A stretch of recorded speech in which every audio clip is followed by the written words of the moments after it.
স্বাগত আজকের বাংলাদেশে। আপনাদের সাথে আছে আমি খালেদ মুজিবুর। 2012-13 অর্থ বছরে বাজেট প্রস্তাব করেছেন অর্থমন্ত্রী আবুল মাল আব্দুল মুহিত। 1,91,738 কোটি টাকার এই বাজেটে বড় রকম চ্যালেঞ্জই গ্রহণ করেছে সরকার।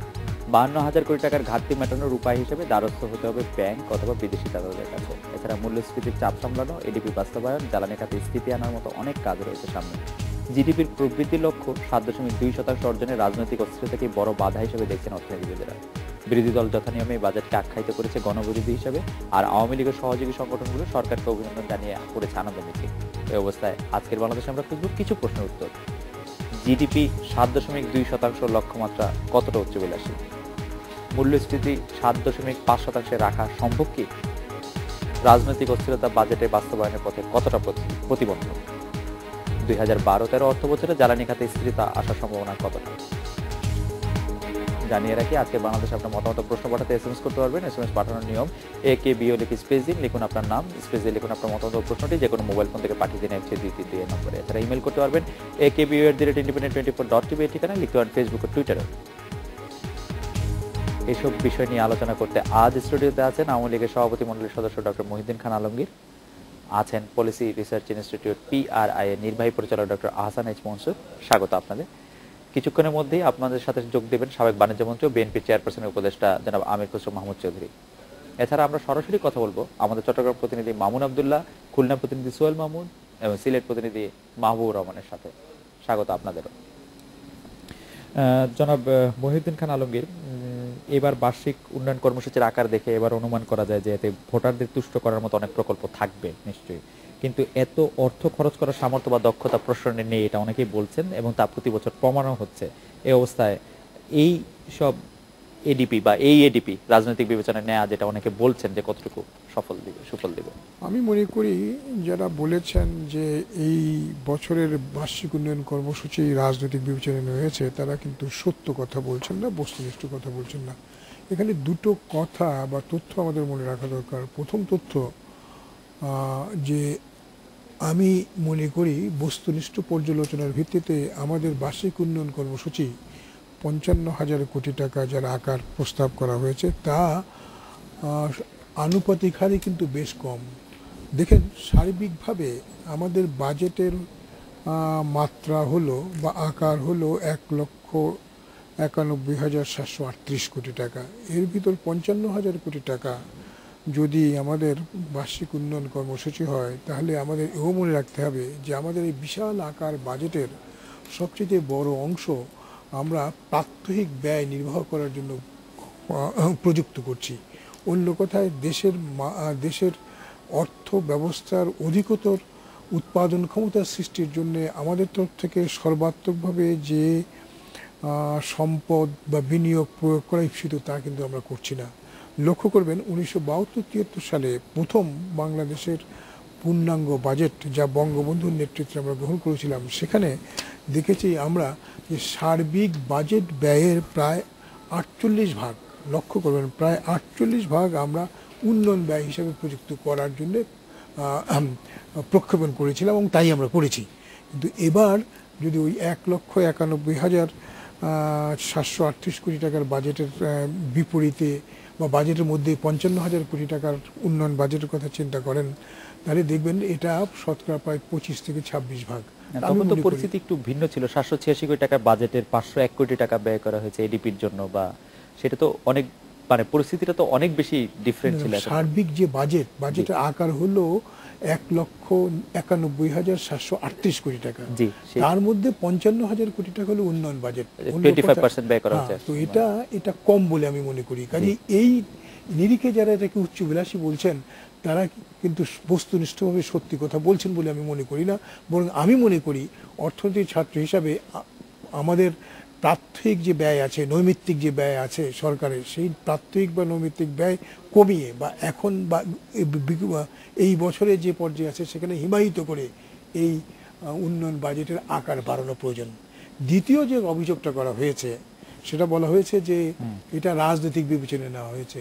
দেখুন, রাজনৈতিক বিবেচনায় নিশ্চয়ই না হবে। আমরা রাজনীতি করি, রাজনৈতিক উচ্চ আকাঙ্ক্ষা জনসাধারণের কাছে প্রক্ষেপণ করে আমরা জনসাধারণের সমর্থন নিয়ে আপনার সংসদে এসেছি এবং সেখানে আমরা বাজেট অনুমোদন করছি বা বিবেচনা করছি। কিন্তু যেটা মনে রাখা দরকার, এই রাজনৈতিক বিবেচনাকে বা রাজনৈতিক উদ্দেশ্যকে আমরা আর্থসামাজিক উন্নয়নের ভিত্তি হিসাবে মনে করি, এবং সেই ভিত্তি হিসেবে মনে করে যদি আমরা বার্ষিক উন্নয়ন কর্মসূচিতে যে প্রকল্পগুলো অন্তর্ভুক্ত হওয়ার প্রস্তাব করা হয়েছে তা বিশ্লেষণ করি, তাহলে দেখব এটা রাজনৈতিক বিবেচনায় খয়রাত দেওয়ার জন্যে কিংবা কোনো ব্যক্তি বিশেষের অর্থানুকূল্য প্রদর্শন করার জন্যে কিংবা কোনো এলাকার গোষ্ঠীগত স্বার্থ রক্ষা করার জন্য করা হয়েছে, এটা কিন্তু এই ধরনের কোনো অভিযোগ ধোপে টিকে না। বরং আমি মনে করি যে প্রকল্পগুলো প্রস্তাব করা হয়েছে বার্ষিক উন্নয়ন কর্মসূচিতে, এই প্রকল্পগুলো কিন্তু জাতীয় প্রকল্প।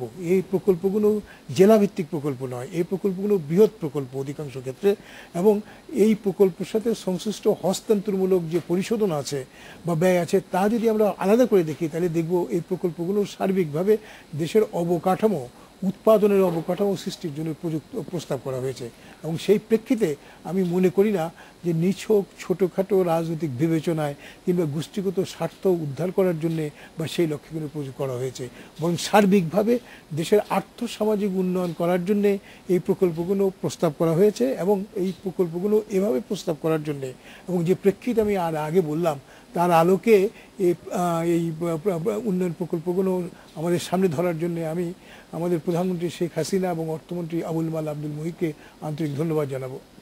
আমরা একটু ডক্টর আহসান এস মনসুরের কাছে আসি। তার আগে এই প্রসঙ্গে ডক্টর মির্জা আজিজুল ইসলাম তত্ত্বাবধায়ক সরকারের সাবেক উপদেষ্টা বলেছেন যে, সেটা একটু আমি পড়ে শোনাতে চাই আপনাকে। চলতি বাজেটে সরকার এডিপির 36,000 কোটি টাকার বেশি খরচ করতে পারবে না। আগামী বছরও এডিপি বরাদ্দের বড় অংশ খরচ করা যাবে না। ফলে 55,000 কোটি টাকা বরাদ্দ দেওয়া অযৌক্তিক হয়েছে। দেশের অর্থনীতির চাহিদার তুলনায় 55,000 কোটি টাকা অবশ্য বেশি নয়, কিন্তু খরচের সামর্থ্যের তুলনায় তা অনেক বেশি। বিষয়টি বিবেচনা রাখলেই অর্থমন্ত্রী ভালো করতেন। আমরা ডক্টর মহিউদ্দিন খান আলমগীরকে শুনলাম। এই প্রসঙ্গে আপনি যদি আপনার মতামতটা বলেন। এটা দুটো দৃষ্টিকোণ থেকে দেখা যায়। জি, একটা হচ্ছে যে অতীতকে দিয়ে ভবিষ্যৎকে পর্যালোচনা করা, সেই হিসাবে উনি হয়তো সঠিক যে আমরা অতীতে পারিনি, আমরা কেন আশা করব যে আগামীতে পারবো, সেটা একটা দৃষ্টিকোণ। আরেকটা দৃষ্টিকোণ হতে পারে যে ঠিক আছে, আমি অতীতে পারিনি কিন্তু আগামীতে আমি করতে চাই। এখন প্রয়োজনের দিক থেকে আমি অবশ্যই বলবো যে আমাদের এই বাজেটে এটা জাতীয় আয়ের 5% কাছাকাছি হয়। তো 5% মতো খুব বেশি না কোনো দেশের জন্য, সেটা এটা সঙ্গত পরিমাণ। এখানে যেটা সমস্যাটা আসছে সেটা হচ্ছে যে এখানে ফাইন্যান্সিংটা একটা বড় পোর্শন কিন্তু বিদেশি খাত থেকে আসছে। কারণ আমরা যদি দেখি যে ওভারঅল এক্সটার্নাল ফাইন্যান্সিং এই বাজেটে কতখানি, সেটা প্রায় 43% মতো আমি বৃদ্ধি দেখতে পাচ্ছি। এইখানে যেটা আমার কাছে অস্বস্তিকর লাগে সেটা হচ্ছে যে আমরা গত কয়েক বছরের ইতিহাসে এই ধরনের প্রবৃদ্ধি বৈদেশিক সাহায্যের ব্যবহারে আমরা দেখি নাই, এবং হঠাৎ করে এটা হওয়ার মতো যে ধরনের পরিবেশ বা সম্পর্ক লাগে, সেটাও আমি বর্তমান ক্ষেত্রে কিন্তু একটা ধরনের আমি বলবো টানাপোড়েন চলছে দাতাদের সাথে বাংলাদেশ সরকারের বিভিন্ন কারণে, পদ্মা ব্রিজ সহ। তো এই সকল পরিপ্রেক্ষিতে আমার মনে হয় যে এটার ফাইন্যান্সিং কনস্ট্রেন্ট একটা চলে আসবে আগামী মাসগুলোতে, এবং তখন যেটা সমস্যাটা হবে যে এইটা যদি আমরা বাস্তবায়ন করতে চাই তাহলে আমাদেরকে আভ্যন্তরীণ খাতে নজর দিতে হবে, এবং আভ্যন্তরীণ খাতে নজর দিলে পরে আমাদের লোন বা মানে ব্যাংকিং সিস্টেম থেকে বরোয়িংয়ের উপর আবার চাপ পড়ে যেতে পারে। তো সরকারকে আমি সেজন্য আমার ভিত্তিক হচ্ছে যেটা প্রয়োজন আছে, এটা যদি আমরা বৈদেশিক খাত এবং আভ্যন্তরীণ খাতের রাজস্ব যদি আমরা পর্যাপ্ত পরিমাণে যেটা টার্গেটেড আছে সেটাকে যদি আমরা রিয়েলাইজ করতে পারি, তাহলে এটাকে বাস্তবায়ন করা যথাযথ হবে এবং প্রয়োজন বলে আমি মনে করি। আর একটা জিনিস যেটা আছে যে যেটাকে অনেকেই বলে যে লিস্ট অফ এডিপি, এটা কতখানি অবজেক্টিভলি নেওয়া হয়েছে। এবং এখানে একটা প্রশ্ন আসে যে বাজেটের সময় যদি অবজেক্টিভলি নেওয়া হয়, কিন্তু পরবর্তীতে যখন বাজেট রিভাইজ করা হয়, এডিপি রিভাইজ করা হয়, প্রত্যেক বছরই করা হয়, তখন দেখা যায় যে এক্সট্রা 200 করে প্রজেক্ট ঢুকে যায়, পরিমাণটা কমে আসে 5,000 থেকে 7,000 কোটি টাকা, কিন্তু নতুন 180 বা প্রকল্প 200 প্রজেক্টের মতো নতুন করে ঢুকে পড়ে যায় সংসদে। এবং প্রচুর আনফান্ডেড প্রজেক্ট আছে প্রায় 400-500 ডক্টর মনসুর, আমি একটা জিনিস জানতে চাচ্ছিলাম যে আপনি বলছিলেন যে অতীতের বিবেচনায় তিনি বর্তমান প্রেক্ষাপটকে বিবেচনা করছেন অনেক অর্থনীতিবিদ, ডক্টর মির্জাজুল ইসলাম সহ, কিন্তু আমরা কি অতীতের প্রেক্ষাপট থেকে বর্তমানে যে একটি ভিন্ন প্রেক্ষাপট সৃষ্টি হয়েছে এরকম কোনো লক্ষণ আমরা দেখতে পাচ্ছি যে গত বছরের তুলনায় আমাদের আজকের প্রেক্ষাপট একটু ডিফারেন্ট? এটা বলতে পারলে আমি খুশি হতাম, কিন্তু বাস্তবতার আলোকে বলতে গেলে বলতে হয় যে না, আমি সেটা এখনো দেখছি না। দুটো কারণে আমি দেখছি না। একটা কারণ হচ্ছে যে প্রজেক্ট ইমপ্লিমেন্টেশনের যে এফিসিয়েন্সি, আমাদের প্রজেক্ট পাইপলাইনের রিসোর্সের কিন্তু কোনো অভাব নাই, $13 বিলিয়ন ওইখানে জমা আছে, কিন্তু বাস্তবায়ন করার যে সক্ষমতা সেটা কিন্তু একদিনে হবে না।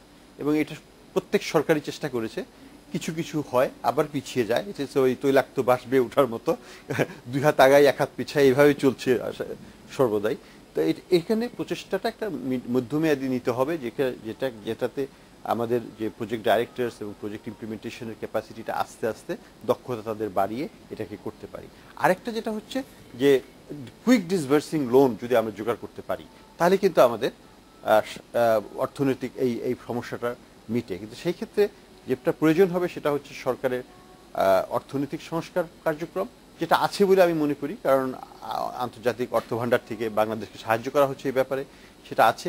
কিন্তু আরেকটু রাজনৈতিকভাবে যদি আমরা আমাদের যে দাতা সংস্থাগুলো আছে তাদের সাথে আমরা একটু সম্পৃক্ত হতে পারতাম, তাহলে হয়তো ডিসবার্সমেন্ট আরো অনেক বাড়তো। আন্তর্জাতিক অর্থ বা মুদ্রা তহবিলের যে সাহায্যের কথা আপনি বলছেন, যে আমরা পরে আরো বিস্তারিত এই আলোচনায় নিশ্চয়ই ডক্টর মহিউদ্দিন খান আলমগীরকেও শুনবো, যেটা আমাদের জন্য আশীর্বাদ না অভিশাপ। তার আগে আমরা একটা বিরতি নিচ্ছি, বিরতির পর ফিরে এসে আমাদের সঙ্গে যোগ দিবেন বিএনপি চেয়ারপারসনের উপদেষ্টা জনাব আমির খসরু মাহমুদ চৌধুরী। আমরা একটা বিরতি নিচ্ছি।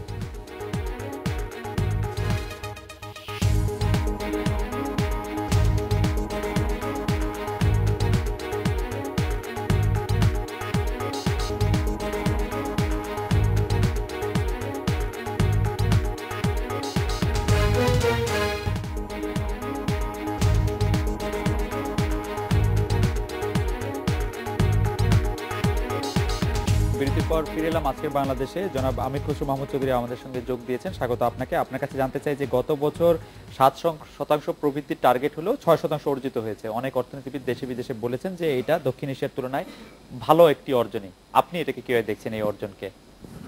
এবছরও টার্গেট নেওয়া গত বছর মানে এই বছরের কথা, এই বছর 6.2। হ্যাঁ, 6.2 টার্গেট হয়েছে। জনাব আমির খসরু মাহমুদ চৌধুরী, আপনার কাছে জানতে চাইছিলাম যে এটা আপনি কিভাবে? এটা তো প্রেক্ষাপটটা আপনি বাংলাদেশের প্রেক্ষাপটটা এখানে বুঝতে হবে। প্রথমত টার্গেট নিয়ে তো অনেক আলোচনা আছে, আমি সেই বিষয়ে এখন যেতে চাচ্ছি না। সেটা 6.3 নাকি কারো কম হবে, এগুলো একটা ভিন্ন আলোচনা।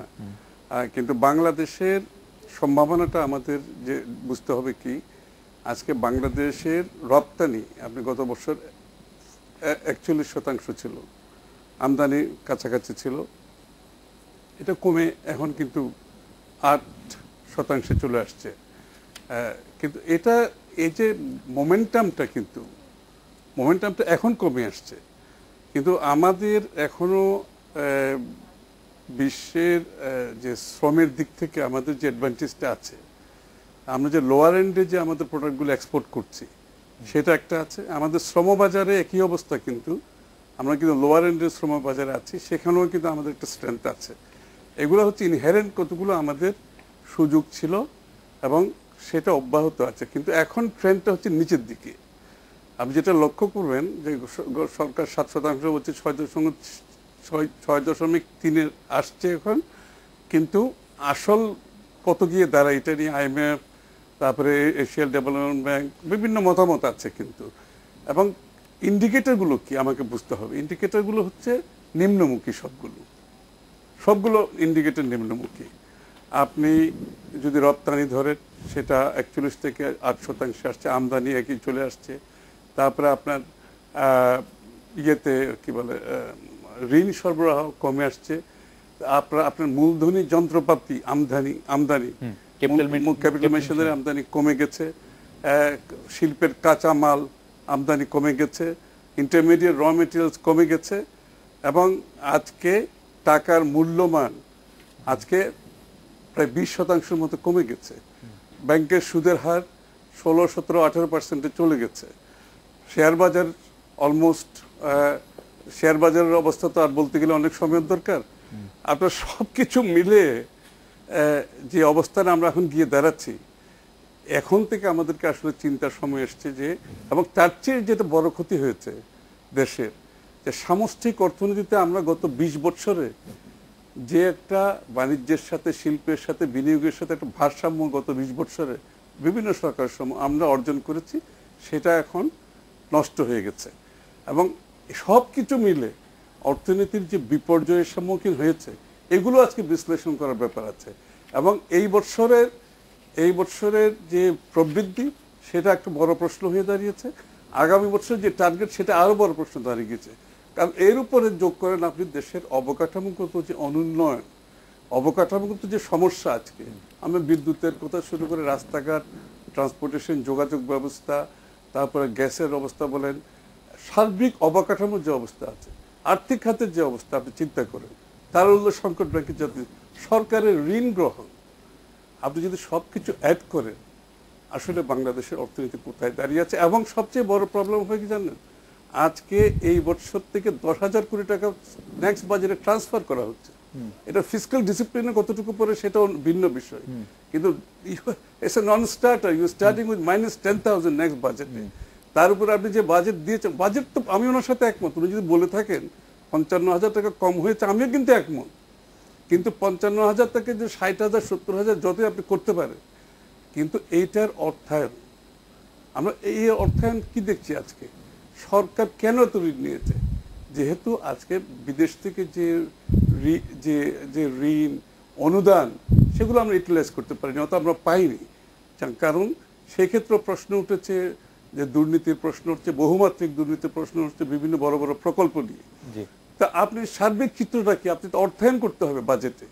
আপনি অর্থায়ন, প্রাইভেট সেক্টর অর্থায়ন করতে হবে, এই বিষয়ে আপনার বক্তব্য পরিষ্কার, ডেভেলপমেন্ট কর্মসূচি করতে হবে, যে এই বিষয়ে বিদেশি বিনিয়োগ করতে হবে। আমি ডক্টর আলমগীরের রেসপন্সটা একটু শুনি, যে উনি যে বিষয়গুলি তুলে ধরলেন, এটা আমার কাছে আপাতত যৌক্তিক মনে হচ্ছে। আপনি সম্পর্কে কি? দেখুন, সবকিছু যোগ করে তিনি যে কালো আপনার প্রচ্ছদটা দেখতে পাচ্ছেন, সেই কালো প্রচ্ছদটা কিন্তু আমি দেখতে পাচ্ছি না। আমি একটি উদাহরণ ওনার সামনে উপস্থাপিত করব, আপনাদের সকলের সামনে উপস্থাপিত করব। তাহলে এই যে কুড়িগ্রাম জেলা, সেখানের খবর আমরা গত সপ্তাহে নিয়েছিলাম। এককালে মঙ্গা পীড়িত ছিল। আপনাদের মনে আছে যে জোট সরকারের আমলে সাইফুর রহমান সাহেব অর্থমন্ত্রী বলেছিলেন যে মঙ্গা শব্দের অর্থ তিনি জানেন না, কিন্তু মঙ্গা ছিল, মঙ্গা লোকজন খেতে পেত না বলেই মঙ্গার কথা বলা হতো। সেই মঙ্গা পীড়িত এলাকার থেকে একজন ওই ক্ষেত মজুরের কথা আমরা চিন্তা করছি। এই ক্ষেত মজুর, তিনি দিনে এখন 300 টাকা পান মজুরি। এখন লক্ষ্য করবেন, এই 300 টাকার বিপরীতে আমাদের ওই এলাকায় 600 টাকা ধান বিক্রি হচ্ছে। অর্থাৎ 300 টাকাতে তিনি আধা মণ ধান পাচ্ছেন। এখন লক্ষ্য করবেন, এই আধা মণ ধান, এক মণ ধান 40 সেরে 32 সেরের মতো চাল হয়। তো আধা মণ ধান যদি হয়, জি 16 সেরের মতো চাল হয়। তো এই 16 সেরের মতো চাল একজন দিন মজুর পান একজন চাষি মজুর, এটা কিন্তু বাংলাদেশের ইতিহাসে এমনকি তার আগেও কোনোদিন ঘটেনি। শায়েস্তা খানের কথা আমরা শুনেছি যে আপনার টাকায় নাকি 16 মণ না 8 মণ চাল পাওয়া যেত। সেখানেও যদি আনুপাতিকভাবে একজন দিন মজুর কত পান, সেটা যদি আমরা হিসাবে নেই, তাহলে দেখব যে 16 মণ আপনার পাওয়ার তার কোনো সম্ভাবনা ছিল না। কিন্তু যে কথাটা আমি বলতে চাইছি, সেটা হলো সার্বিকভাবে যেটা প্রতিফলিত হয় দিনের শেষে সকল যুক্তির উপসংহার হিসেবে, সেটা হলো যে আমি সাধারণ মানুষ, আমি কি পাচ্ছি, কীভাবে আছি। আমি মনে করি আপনার সারা বিশ্ব পাশ্চাত্য দেশে যে মন্দার আপনারা অভিজ্ঞতা ঘটেছে, তার আলোকে এবং পার্শ্ববর্তী দেশসমূহে যে হারে আপনার প্রবৃদ্ধি ঘটেছে, সেই হারের কথা বিবেচনা করে যদি আমরা বাংলাদেশের কথা বিবেচনা নেই, তাহলে বাংলাদেশে গত বছর বা এর আগের বছর বা এই বর্তমান বছরে আমরা খারাপ করেছি, এটা কেউ বলতে পারবে না, জোর করে বলতে পারবে না। কিন্তু এখন লক্ষ্য করবেন, গত বছর বিপদ হচ্ছে না, 365 দিন কাজ করে না। জি 365 দিন তো দিনমজুর কাজ করে না, উনি উনি উনি যে প্রসঙ্গগুলো সঠিকই বলেছেন, দিনমজুর 365 দিন কাজ করে না, জি। কিন্তু যখন কাজ করে তখন সে পায়। আমরা দেখেছি আমাদের এখানে যে প্রচ্ছন্ন যে আপনার বেকারত্ব আছে, সেই বেকারত্ব উপরের, কিন্তু তথাপিও যেটা বলা দরকার যে এই ধরনের একটি ইতিবাচক ঘটনা কিন্তু এর জীবনে, দিনমজুরের জীবনে ঘটেনি। যে কথাটা আমি বলতে চাইবো, এই বক্ষমান বছরে, অর্থাৎ এই বছরে প্রায় 1,62,000 কোটি টাকা বা 60,000 কোটি টাকার বাজেট সারা বাংলাদেশের ইতিহাসের সবচেয়ে বড় বাজেট আমরা বাস্তবায়িত করেছি। সবশেষে আপনার 1,57,000 কোটি টাকার মতো হবে, 1,62,000 থেকে নিচে নেমে এসে। কিন্তু যেটা বলা দরকার সেটা হলো এই বাজেটটা কিন্তু বাস্তবায়িত করা হয়েছে, এবং এই বাজেট অনুযায়ী যে প্রকল্পগুলো বাস্তবায়িত করা প্রয়োজন, প্রকল্পগুলো হাতে নেওয়া ইপ্সিত ছিল, সেগুলো করা হয়েছে। ঠিক তেমনি সরকার যে নৈমিত্তিক ব্যয়, যে সুশীল প্রশাসনের ক্ষেত্রে, প্রশিক্ষণের ক্ষেত্রে, কিংবা আপনারা আয় হস্তান্তরের ক্ষেত্রে, যেটাকে আমরা ইংরেজিতে ট্রান্সফার পেমেন্ট বলি, সে সকল কাজই কিন্তু মোটামুটিভাবে সফলতার সাথে সরকার করতে সক্ষম হয়েছে। তবে হ্যাঁ, কিছু কিছু ক্ষেত্রে দুর্নীতির কথা বলা হয়েছে। দুর্নীতির কথা নিশ্চয়ই আগেও বলা হয়েছে, এবং আগের তুলনায় যদি আমরা ওই তথাকথিত বা অভিযোগকৃত দুর্নীতির হিসাবগুলি নেই, খতিয়ে নেই, তাহলে দেখবো আগের তুলনায় এখন দুর্নীতি যে বসেছে এটা কেউ দাবি করে বলতে পারবে না। ডক্টর মহিউদ্দিন খান আলমগীর, আপনার কাছে আসলে আমরা স্পেসিফিক জানতে চাইবো হয়তো যে উনি নেগেটিভ যে -10,000 কোটি টাকা নিয়ে শুরু করতে বলেছে, সেটা বলেছেন ক্যাপিটাল মেশিনারিজ ইম্পোর্ট যে কমে গেছে, এবং আমাদের যে সার্বিকভাবে উদ্যোগ এবং প্রবৃদ্ধি ক্ষতিগ্রস্ত হবে কিনা সেই বিষয়টা একটু জানতে চাইবো। একটু আমাদের প্রবৃদ্ধি, আমাদের এই বছরের প্রবৃদ্ধি 6.2 ভাগ হয়েছে বলে অনুমিত হয়েছে। এটা বাংলাদেশ পরিসংখ্যান ব্যুরো করেছেন। আজকে অর্থমন্ত্রী যখন তার বক্তৃতা দেন তখন তিনি বলেছেন যে এটা এর চেয়ে বেশি হবে, তার কারণ ওই শতকরা 6.2 এর ভিতরে আমাদের বোরো ফসলের যে ইতিহাসের সবচেয়ে বেশি পরিমাণ শস্য হয়েছে এটা হিসাবে ধরা হয়নি। এটা যখন হিসাবে ধরে চূড়ান্ত করা হবে তখন তার হিসাব মতে এটা শতকরা 7 ভাগ কিংবা 6.8 ভাগে উন্নীত হবে। এখন যেটা বলার, এই যদি হয় 6.2 থেকে 6.8 বা 7 ভাগ, তাহলে অর্থনীতি খারাপ করেছে, প্রগতি হয়নি, এটা কিন্তু বলা মুশকিল, এটা বলা যায় না। আর বলেছেন যে হ্যাঁ, মূলধন দ্রব্য সামগ্রী বা পণ্য সামগ্রী কম এসেছে, হ্যাঁ, যে প্রক্ষেপণ ছিল সেই তুলনায় কম এসেছে, কিন্তু এসেছে, বিনিয়োগ ঘটেছে, যার ফলশ্রুতিতে এই উৎপাদন বেড়েছে, এবং উৎপাদন বেড়েছে বলেই জাতীয় আয়ে, প্রকৃত জাতীয় আয়ে এই আপনার এই প্রবৃদ্ধি ঘটেছে, এই প্রবৃদ্ধি আমরা অর্জন করেছি। ডক্টর আসানিজ মনসুরের কাছে জানতে চাইবো যে আমার কাছে মোহাম্মদ চৌধুরীকে শুনলাম, ডক্টর মহিউদ্দিন আঙ্কেল, এই পুরো ব্যাপারটাকে আপনি কিভাবে বিশ্লেষণ করেন? দুই দিকের যুক্তিতেই সত্যতা আছে, তবে এটাকে আবার এদিক থেকেও দেখতে হবে যে হ্যাঁ, এই বছরের বাজেট বাস্তবায়নে সরকার বেশ বড় রকমের ঝুঁকিতে ছিল। ঝুঁকিটা আসছিল বিশেষ করে অর্থনৈতিক কারণে। অর্থনৈতিক কারণটা হচ্ছে যে ব্যালেন্স অফ পেমেন্টে একটা বড় রকমের প্রেশার ডেভেলপ করেছিল, এবং সেই সাথে যেটা হয়েছে অভ্যন্তরীণ খাতে আমাদের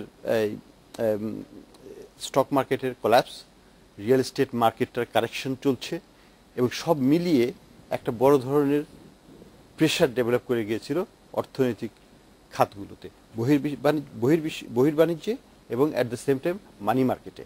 তো এই দুটোর ফলে যেটা সমস্যাটা হয়েছিল যে একদিকে টাকার অভাব, আরেকদিকে ডলারের অভাব। তো সব মিলিয়ে একটা আমরা যেটাকে আমরা বলি এক ধরনের ফরমেশন অফ এ স্টর্ম। কিন্তু আমি বলবো অবজেক্টিভলি যে সেটা কিন্তু মোটামুটিভাবে সরকার অনেকখানি ব্যালেন্স করার চেষ্টা করছে, এবং সাকসেসফুল হচ্ছে। সাকসেসফুলটা হওয়ার আমি একটু কারণটা বলি, সেটা হচ্ছে যে মনিটারি পলিসিটা বেশ টাইট করা হয়েছে, এবং সেটা সতর্কভাবে এবং জেনে শুনেই করা হয়েছে। এই টাইট মনিটারি পলিসি গ্রোথের ক্ষেত্রে এফেক্ট, এটা আমরা আসি একটু পরে, কিন্তু এটা যেটা ফলটা হচ্ছে, এবং এটা প্রয়োজন ছিল, কারণ আমাদেরকে ব্যালেন্স অফ পেমেন্টকে স্টেবিলাইজ করার দরকার ছিল। তা না হলে পরে এই 82 টাকায় ডলার থেমে থাকতো না, এটা 92 টাকায় চলে যেত হয়তো এতদিনে।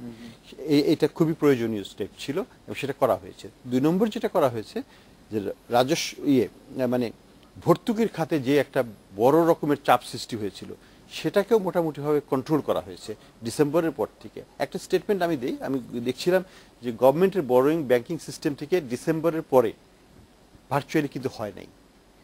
এই যে একটা 18,000 উঠেছিল কিন্তু প্রথম 5 মাসে, ডিসেম্বর, জানুয়ারি, ফেব্রুয়ারি, মার্চ পর্যন্ত যে ডেটা আছে সেখানে কিন্তু আর নতুন কোনো বড়োয়িং ব্যাংকিং সিস্টেম থেকে অন নেট বেসিস হয় নাই। এটা একটা বড় পরিবর্তন। লেভেলটা কিন্তু খুব হাই লেভেলে, কিন্তু তারপর একটা স্টেবিলাইজড হয়। তো আমি যে পয়েন্টটাকে বলবো সেটা হচ্ছে যে এক ধরনের প্রচেষ্টা আছে এই যে ধসটা আসছিল সেটাকে ঠেকানোর। এবং আমি যেটাকে বলবো যে বাজেটটা আমি মনে করি এই প্রচেষ্টা চালিয়ে যেতে হবে বাজেটের মাধ্যমে ম্যাক্রো স্টেবিলিটিকে ধরে রাখার। এবং এই প্রচেষ্টা যেটা শুরু হয়েছে এটা যেন আগামী ফিসক্যাল ইয়ারে এটা কন্টিনিউ করে মুদ্রানীতিতে এবং আমাদের এই বাজেট বাস্তবায়নের ক্ষেত্রে। তা না হলে পরে আমির খুসরো সাহেব যেটা বলেছেন সেটা কিন্তু হতে পারে। যে আমরা একটু জনাব আমির খুসরো মাহমুদ চৌধুরীর কাছে শুনবো যে ধসটা থামানো হয়েছে বা ধসটা ঠেকানো গেছে একটি মানে নিয়ন্ত্রিত মনিটারি পলিসির কারণে, সেই ব্যাপারে আপনার অভিমত। তার আগে আমরা একটু ঢাকার বাইরে থেকে ঘুরে আসি। আমরা কথা বলছি চট্টগ্রাম আবাসিক প্রধান মামুন আব্দুলের সঙ্গে। মামুন, এবারের বাজেটকে দেশের বন্দরনগরী চট্টগ্রামের ব্যবসায়ীরা কিভাবে দেখছেন? আমরা জানি চট্টগ্রামে গ্যাস বিদ্যুতের প্রচুর ঘাটতি রয়েছে, এই খাতে বরাদ্দ নিয়ে তাদের প্রতিক্রিয়া কি রয়েছে? এই খাতে বরাদ্দ নিয়ে তাদের প্রতিক্রিয়া কি?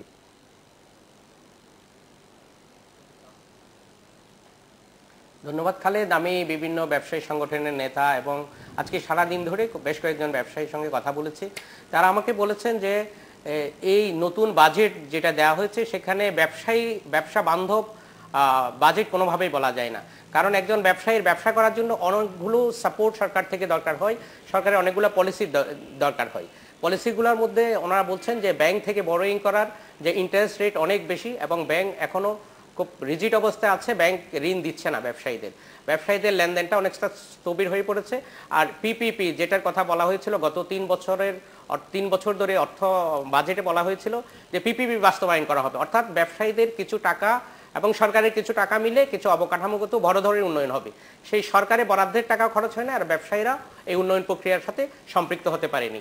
আর অবকাঠামোগত উন্নয়ন যদি না হয় তাহলে ব্যবসা বাণিজ্যের ক্ষেত্রে অনেক প্রতিবন্ধকতার সৃষ্টি হয়। আরেকটা কথা বলেছেন ব্যবসায়ীরা, বিদ্যুৎ সংকট, গ্যাসের সংকট, চট্টগ্রামে কোনো শিল্প প্রতিষ্ঠান নতুন করে গড়ে তোলা যাচ্ছে না। এইসব কারণে এই বাজেটকে ব্যবসায়ীরা কোনোভাবেই ব্যবসা বান্ধব বলছেন না। আর সাধারণ মানুষ মনে করছেন যে বাজেট ভালো কি মন্দ সেটা এই মুহূর্তে বলা যাবে না।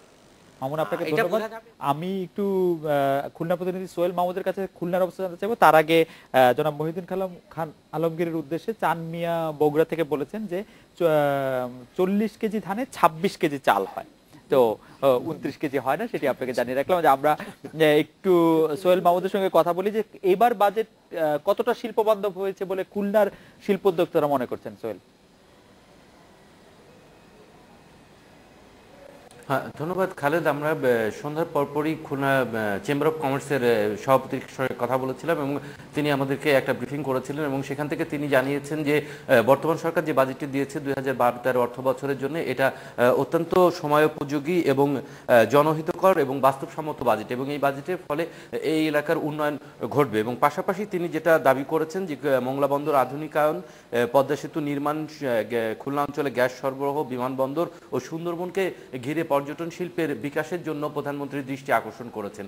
এছাড়া বিএনপির যে নেতৃবৃন্দ রয়েছেন ওনারাও আমাদের সঙ্গে কথা বলেছিলেন এবং ওনারা বলেছেন যে বর্তমান সরকার এই যে 2012-13 যে বাজেটটি দিয়েছে এটি সম্পূর্ণ অবাস্তব এবং উচ্চাভিলাষী এবং এটা বাস্তবায়ন অযোগ্য একটি বাজেট, এবং এই বাজেটে বাংলাদেশের সবচাইতে গুরুত্বপূর্ণ যে খাত কৃষি খাত সেখানে ভর্তুকি কমানো হয়েছে, এরকম একটা অভিযোগ তারা করেছেন। আর সাধারণ মানুষের মধ্যে সবচেয়ে বড় যে আলোচনার বিষয়টি ছিল সেটা ছিল যে আপনার মোবাইলের উপরে 2% যে কর আরোপ করা হয়েছে, এটা সবচেয়ে বড় আলোচনার বিষয় ছিল। এবং সাধারণ মানুষের বক্তব্য ছিল যে প্রতিবারে এই বাজেটের পরপরই প্রতিটা জিনিসেরই দাম কিছুটা বাড়তে থাকে।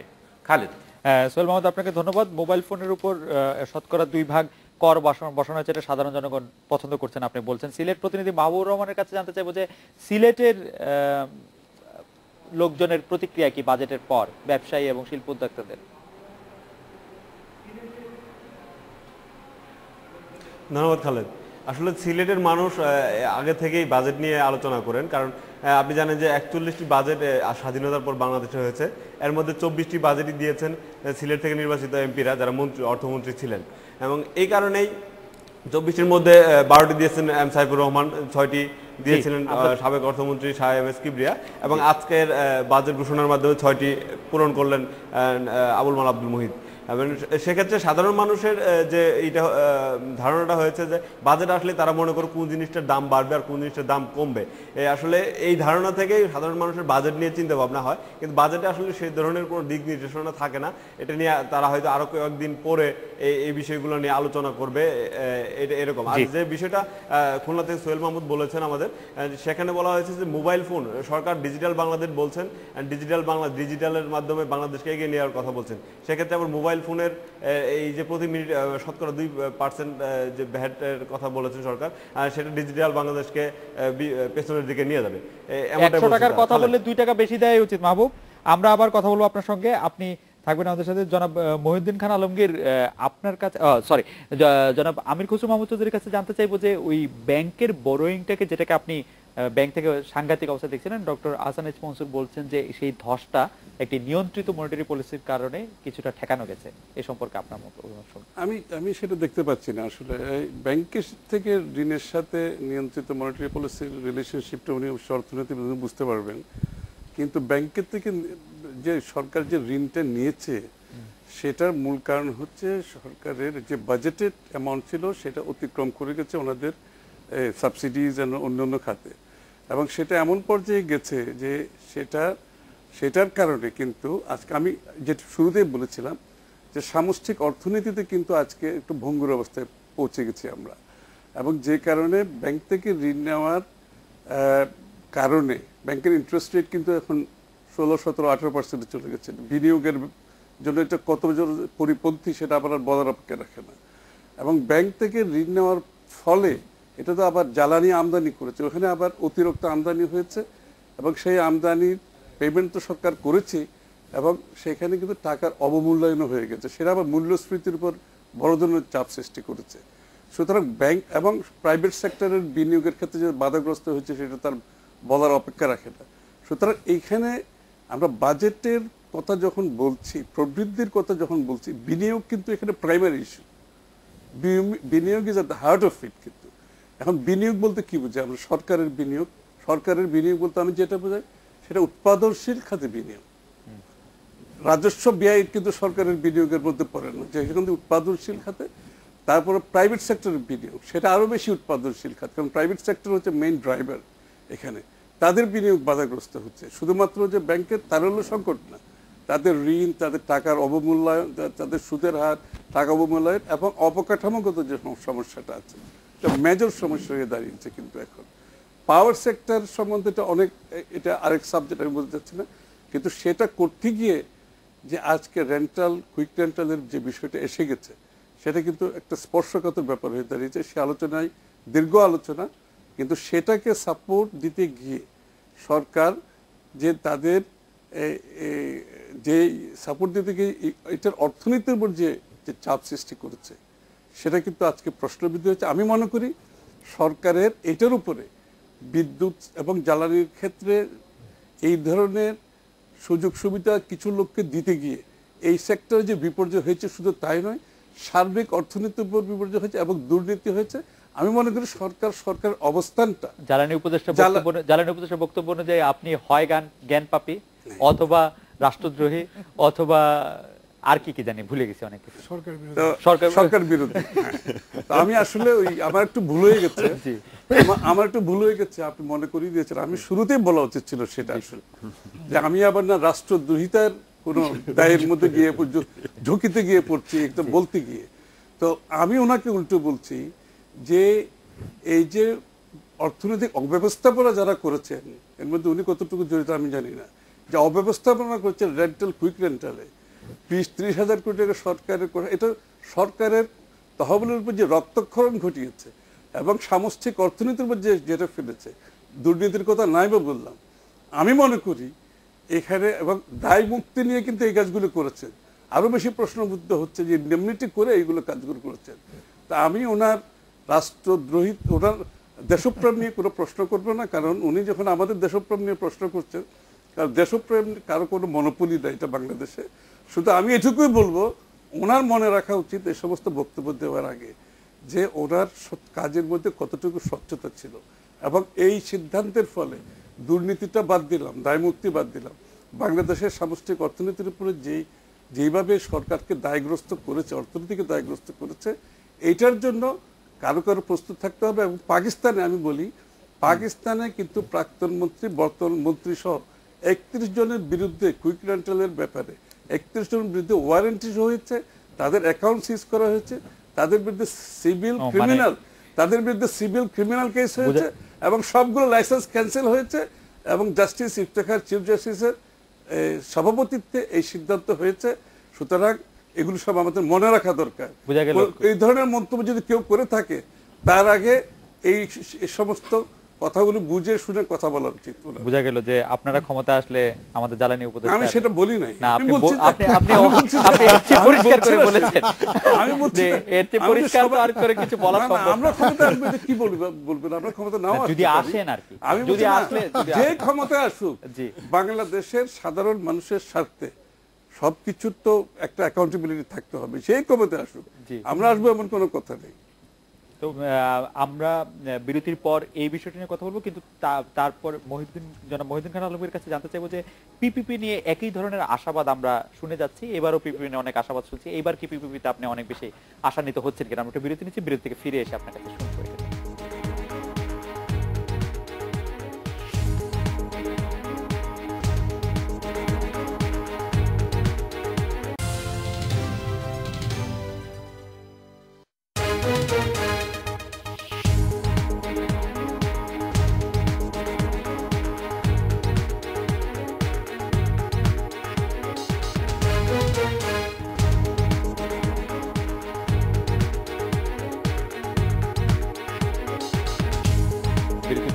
আজকের বাংলাদেশে ডক্টর মহিউদ্দিন খান আলমের কাছে জানতে চাইবো যে আমির খসরু মাহমুদ চৌধুরী বেশ কয়েকটি বিষয়ে প্রশ্ন তুলেছেন, বিশেষ করে কুইক রেন্টালের প্রশ্নে, এবং আমরা আরেকটি বিষয় যোগ করতে চাই যে পিপিপি নিয়ে এবারও আমরা বেশ আশাবাদ দেখতে পাচ্ছি। এর আপনার মতামত এ সম্পর্কে? দেখুন, আমি ওই দুটো বিষয়ে দুটো মত দেবো। প্রথম হলো ওই তথাকথিত আপনার তড়িৎ ভাড়া বা কুইক রেন্টাল বিষয়ে। যেটা আমাদের মনে রাখতে হবে সেটা হলো এই যে এক্ষেত্রে বিদ্যুৎ লভ্য করা হয়েছে। কুইক রেন্টাল যেটা আছে এটা একটা প্রক্রিয়া। এই প্রক্রিয়া অনুযায়ী পৃথিবীর কিছু কিছু দেশে, উদাহরণত ফিলিপাইন্সে, ইন্দোনেশিয়ায় এভাবেই বিদ্যুতের যে অপ্রতুলতা আছে সেটা খুব তড়িৎ গতিতে এটা মেটানো হয়েছে। বাংলাদেশে সেটা অনুসরণ করা হয়েছে। কাজেই অনুসরণ যেটা ভালো ফল দিয়েছে সেটা অনুসরণ করে বিদ্যুৎ লভ্য করা, এতে খারাপ কিছু আছে বলে আমি মনে করি না। এবং আমি মনে করি এই পদ্ধতি অনুযায়ী যে জনস্বার্থে দেশের সম্পদ কিংবা উৎপাদন ক্ষমতা ব্যবহার করার যে সরকারের তরফ থেকে যে প্রচেষ্টা প্রযুক্ত হয়, ঈপ্সিত, সেই তা প্রতিফলিত হয়েছে। আর দ্বিতীয়, আপনি যে পিপিপি সম্পর্কে বললেন, যে দেখুন এটা আমরা আমাদের বাজেটের প্রথম বছরে আমরা এটা প্রচলন করেছিলাম যে কতিপয় ক্ষেত্রে আপনার সরকারি প্রচেষ্টার সাথে বেসরকারি প্রচেষ্টা একত্রিত হয়ে আমরা আমাদের তরফ থেকে প্রকল্পগুলো তৈরি করব, কিংবা যে কাঠামোমূলক তৎপরতা চালানো ঈপ্সিত সেই কাঠামোমূলক তৎপরতা চালাবো। এটা এর আগেও যেটাকে আমরা আপনার ইন্টারমিডিয়েট বা মধ্যবর্তী খাত বলতাম, সেই মধ্যবর্তী খাতের ভিতরে কিন্তু এটা নিহিত ছিল। আগের আপনার পরিকল্পনাকালে বিশ্লেষণ করলে দেখবেন যে সেখানে একটি গণখাত ছিল বা পাবলিক সেক্টর, আরেকটা বেসরকারি খাত ছিল যেটাকে প্রাইভেট সেক্টর বলতাম, একটা ইন্টারমিডিয়েট বা মধ্যবর্তী খাত ছিল। তারই একটা সংস্করণ এখানে এই আপনার এই সরকারি বেসরকারি আপনার অংশগ্রহণ সম্বলিত ক্ষেত্রগুলো। তো এখানে যে এর জন্য যে বরাদ্দ রাখা হয়েছিল, সে বরাদ্দ কিন্তু অভিজ্ঞতার আলোকে আমরা পুরোপূর্ণভাবে ব্যবহার করতে পারিনি। প্রথম বছরে বা প্রথম আমাদের যে বাজেট ছিল সেখানে খুব বেশি ব্যবহৃত হয় নাই। দ্বিতীয় যে বছরে বাজেটে কিছু ব্যবহৃত হয়েছে, প্রথম বছরের চেয়ে বেশি ব্যবহৃত হয়েছে। এখন বর্তমান যে বছর, এ বছরেও যতটুকু বরাদ্দ ছিল ততটুকু ব্যবহৃত হয়নি, কিন্তু পৃথিবীর অন্যান্য দেশে কিন্তু এটা হয়েছে। এবং যেহেতু এটা অন্যান্য দেশে ফল দিয়েছে, যেহেতু ইতিমধ্যে আমাদের দেশে ক্রমান্বয়ে এর ব্যবহার বাড়ছে, এবং যেহেতু আমরা মনে করি যে চূড়ান্ত পর্যায়ে নিপুণতার নিরিখে ব্যক্তিগত উদ্যোগ যতটুকু ফলপ্রসূ হতে পারে, সরকারি উদ্যোগ বা গণখাত ততটুকু ফলপ্রসূ হতে পারে না। সেজন্য এর জন্যে যে অতিরিক্ত বরাদ্দের প্রস্তাব দেওয়া হয়েছে, প্রস্তাবকে আমি সমর্থন করি। এবং আমি মনে করি এটা অভিজ্ঞতার আলোকে সবাই যখন এর প্রক্রিয়া সম্পর্কে অবগত হবেন, ভালোভাবে অবগত হবেন, সম্মুখ অবগত হবেন, তখন আরো ভালো ব্যবহার আমরা করতে সক্ষম হব। আমরা একটু ডক্টর আহসান এইচ মনসুরের কাছে আসি যে আইএমএফ এর থেকে বেশ কিছু শর্ত, আইএমএফ টাকা দিলে বেশ শর্ত দিয়ে আমাদেরকে সে টাকা নিতে হয়, যে জ্বালানি তেলে 15,000 কোটি টাকার বেশি ভর্তুকি দেওয়া যাবে না, যাতে ওইরকম অনেক রকম শর্ত আছে। তো এই ক্ষেত্রে ভর্তুকির কথা বারবার আসবে আইএমএফ আসার ক্ষেত্রে। এখন ভর্তুকি যদি আমরা বন্ধ করে দিই, তা আমাদের গ্রোথের ক্ষেত্রে কিরকম প্রভাব বিস্তার করবে? এখানে একটা জিনিস মনে রাখতে হবে, ভর্তুকি বন্ধ করার কথা কিন্তু কেউ বলছে না, আইএমএফও বলছে না, সরকারও বলছে না, এবং আমরা কেউ বলছি না। একটা যৌক্তিক পর্যায়ে এটাকে সীমাবদ্ধ রাখা, যেটা আমাদের সামগ্রিক অর্থনৈতিক পরিস্থিতির সাথে সামঞ্জস্যপূর্ণ। গভর্নমেন্টের একটা ক্যাপাসিটি টু পে আছে, যেটার বেশি সরকার যদি যায় তাহলে অর্থনৈতিক ভারসাম্য নষ্ট হয়ে যায়। সেই ভারসাম্যটা ঠিক রেখে একটা যৌক্তিক পরিমাণে সীমাবদ্ধ রাখতে হবে, সেটাই এই প্রোগ্রামে রিফ্লেক্টেড হয়েছে।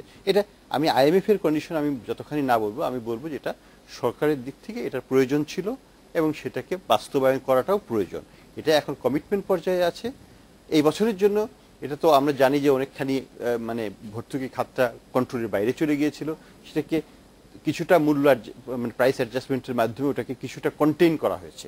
কন্টেইন করার ফলেও যেটা আমির খসরু সাহেব বলছেন যে 10 থেকে 12,000 কোটি টাকা আমাদেরকে আগামী বছর বাজেটে শিফট করে দেওয়া হয়েছে, এবং সেটা বিলো দ্য লাইন করা হয়েছে ফাইন্যান্সিং হিসাবে। এই কারণে ভবিষ্যতের দিকে আমাদের তাকাতে হবে। আমাদের ভবিষ্যতের যদি আমরা এটাকে কন্টিনিউ করতে চাই, তাহলে ওই যে প্রাইস অ্যাডজাস্টমেন্ট ফর্মুলার একটা কথা বলা হয়েছে, যেটা অর্থমন্ত্রীও বলেছেন আজকে বাজেট স্পিচে, যে ভবিষ্যতে বাইরে যদি তেলের দাম বাড়ে আমরা সেইভাবে বাড়াবো। এটা মানে এই না যে আমাদের তেলের দাম বিশ্ব বাজারে সমান করে দেব। আমরা দেখেছি যে পিপিপি গুলি, মানে সরি, যে কুইক রেন্টাল বিদ্যুৎ কেন্দ্রগুলির কথা আমরা বলছি, সেই কুইক রেন্টাল বিদ্যুৎ কেন্দ্রে গতবার মানে এই বছরেই গত অর্থ বছরে যে ওই জ্বালানি তেল আমদানি করা যায়নি বলে কম বিদ্যুৎ উৎপাদন করা হয়েছে, কিন্তু এর অনেকগুলি বন্ধ রাখতে হয়েছে। এর ফলে কিন্তু আমরা এদিকেও সুবিধা পাচ্ছি না।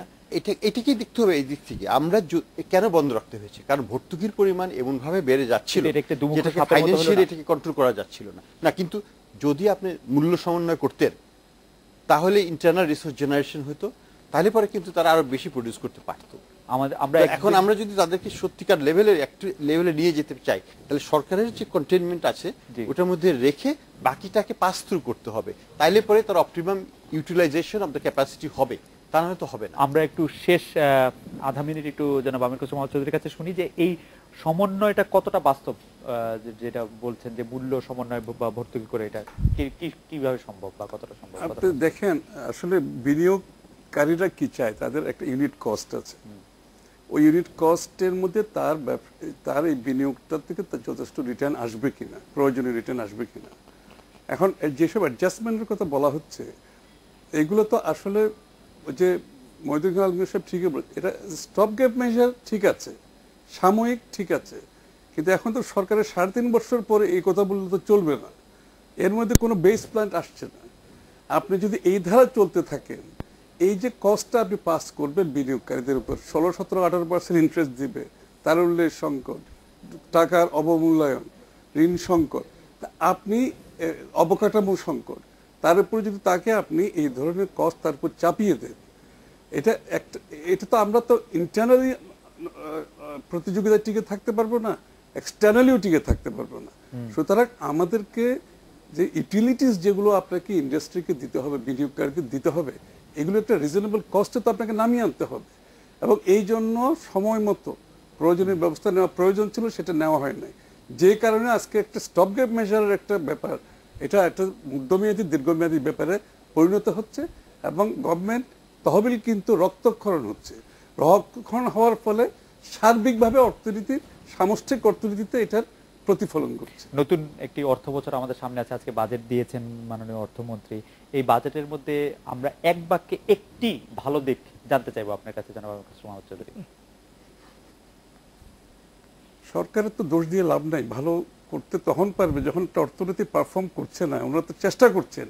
এখন আমি নিশ্চিত অর্থমন্ত্রী মহোদয় আমি নিশ্চিত অর্থমন্ত্রী মহোদয় চেষ্টা করছেন, কিন্তু ব্যবস্থাপনা বলে একটা জিনিস আছে, তো এখন আপনি যদি ব্যবস্থাপনাই করতে না পারেন, তাহলে তো ওনার সদিচ্ছার কোনো মানে হয় না। জনাব মহিউদ্দিন খান আলমগীর কাছে শেষ শুনতে চাইবো যে এইবার বাজেট দেখে আপনি কি দেখে সবচেয়ে শঙ্কিত হয়েছেন, একটি কথায়? আমার উৎকণ্ঠা আছে, শঙ্কা নাই। আমার উৎকণ্ঠা আমি আগেই ব্যক্ত করেছি।